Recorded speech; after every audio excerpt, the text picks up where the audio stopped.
So here's my new 40-gallon on-demand electric hot water heater.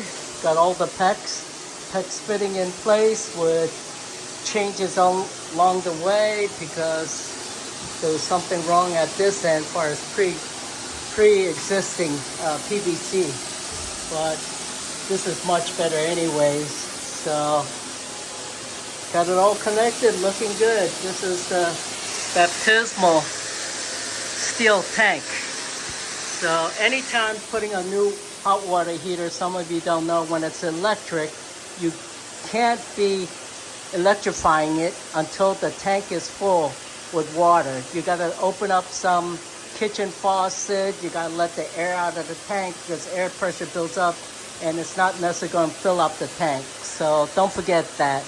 Open up some faucets and let it bleed out as far as the air goes, because I was getting no water through this tank for a while because of all the air. So this looks good. So people will be coming in here getting baptized. Yeah, I had to pray to Jesus to help me with this, because this wasn't an easy one, the last part of it, to get the PEX, 3/4 inch PEX through. Because of the design, something was, there was steel kind of ring from the inner tank that was blocking the hose going all the way through. So I went through several drill bits, but managed to smooth it out. There's probably little tiny sharp edges, so I used electrical tape for any vibration turning on off the water because of pressure. Put electrical tape so that it protects the PVC further, because once this gets hot water goes through, which is not going to be used often.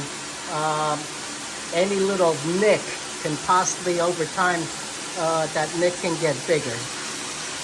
All right, so this is done. Thank you, God. Seriously, literally, thank you, Jesus Christ. I am happy camper to be done.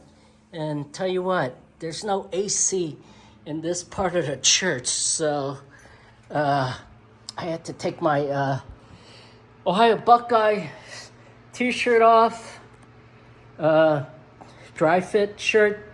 This shirt is soaking wet. My shorts is soaking wet. It is toasty. Think cold, think freezing cold. Cheers, everybody. God bless.